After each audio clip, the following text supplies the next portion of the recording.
Hello दोस्तों, नमस्कार। आज मैं सुनाने जा रही हूँ एक दंत संकठी चतुर्थी व्रत कथा।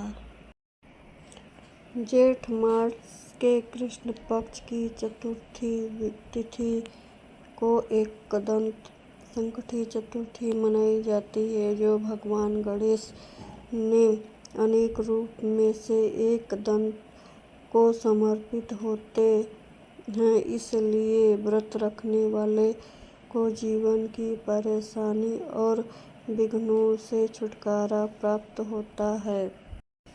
एक दंत संकठी चतुर्थी का हिंदू धर्म में खास महत्व होता है। संकटा चतुर्थी भगवान गणेश जी की पूजा के लिए शुभ दिन होता है। इस दिन गणेश जी को विशेष पूजा करने से जीवन में लाभ मिलता है। तो आइए हम आपको एकदंत संकठी चतुर्थी का व्रत सुनाते हैं। कथा। एकदंत संकठी चतुर्थी से जुड़ी पौराणिक कथा के अनुसार विष्णु भगवान का विवाह लक्ष्मी जी के साथ निश्चय हो गया। विवाह की तैयारी होने लग गई। सभी देवी देवता को निमंत्रण भेज दिया, परंतु गणेश जी को निमंत्रण नहीं दिया। कारण जो भी रहा हो, अब भगवान विष्णु की बारात निकल आई और सभी देवी देवता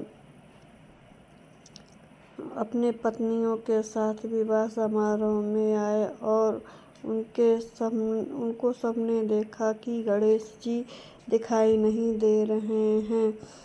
तब वे आपस में चर्चा करने लग गए कि क्या गणेश जी को न्योता नहीं दिया है या स्वयं गणेश जी ही नहीं आए हैं। सभी को इस बात पर आश्चर्य होने लग गया। तभी बात विचार होने लग गया कि विष्णु भगवान से ही इनका कारण पूछा जाए। विष्णु भगवान से पूछने पर उन्होंने कहा कि हमने गणेश जी के पिता भोलेनाथ महादेव को न्योता भेज दिया है। यदि गणेश जी अपने पिताजी के साथ आना चाहते हैं तो आ सकते हैं। अलग से न्योता देने की कोई आवश्यकता नहीं है। दूसरी यह बात है कि उनको सवा मन चावल, सवा मन घी और सवा मन लड्डू का भोजन दिन भर में यदि चाहिए। यदि गणेश जी नहीं आएंगे तो कोई बात नहीं है, दूसरे के घर जाकर इतना सारा खाना पीना अच्छा नहीं है। इतना वार्तालाप कर रहे थे कि किसी ने सुझाव दिया कि यदि गणेश जी आ जाएं तो उनके द्वारपाल बनकर बैठे रहेंगे।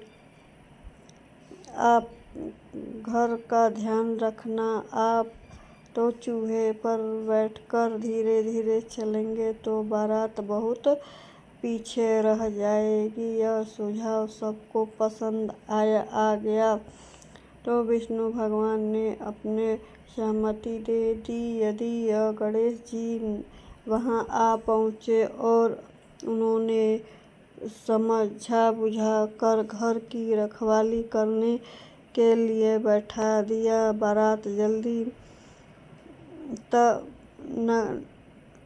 नारद जी ने देखा कि गणेश जी तो दरवाजे पर ही बैठे हैं, तो वे गणेश जी के पास गए और रुकने का कारण पूछा। गणेश जी कहने लग गए कि विष्णु भगवान ने मेरा बहुत अपमान किया है। नारद जी ने कहा कि आप अपनी मूषक सेना को आगे भेजकर यह रास्ता खुदवा दीजिए, जिससे उनके वाहन धरती में धंस जाएगा और आपको सम्मानपूर्वक बुलाना पड़ेगा। अब यह गणेश जी ने अपनी मूषक सेना जल्दी से आगे भेजकर जमीन खुदवा दी और सेना ने जमीन पीली कर दी। जब यह बारात वहां से निकली तो रथ का पहिया धरती में धंस गया। लाख कोशिश करने के बजाय नहीं निकला, बल्कि जगह जगह टूट गया। इसी से समझ में नहीं आ रहा था कि अब क्या होगा। तब नारद जी ने कहा कि आप लोग गणेश जी का अपमान करके अच्छा नहीं किए, उन्होंने मना कर लाइए, तब आपका कार्य सिद्ध हो सकता है और गणेश जी यह संकट टाल सकते हैं। शंकर भगवान जी ने अपने दूत नंदी को भेजा और गणेश जी को लेकर आए। गणेश जी का आदर सम्मान के साथ पूजन किया। तब वह कहे कि पहिया निकालने और रथ का पहिया निकल गया तो परंतु टूटा फूट गया और उन्होंने सुधारने का कौन पास के खेत में खाती काम कर रहा था उसको बुलाया गया।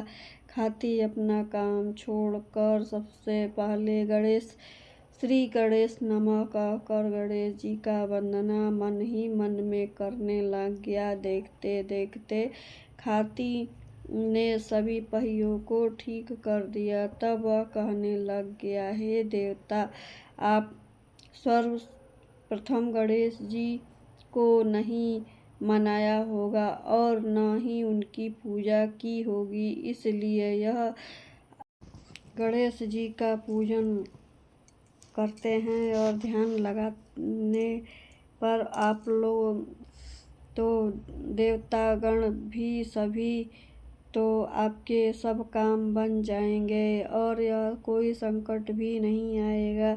ऐसे कहते हुए बारात वहां से चल दी और विष्णु भगवान का लक्ष्मी जी के साथ विवाह संपन्न कराकर सभी सकुशल घर लौट आए। दोस्तों, यह वीडियो पसंद आए तो प्लीज़ लाइक शेयर ज़रूर करिएगा। धन्यवाद।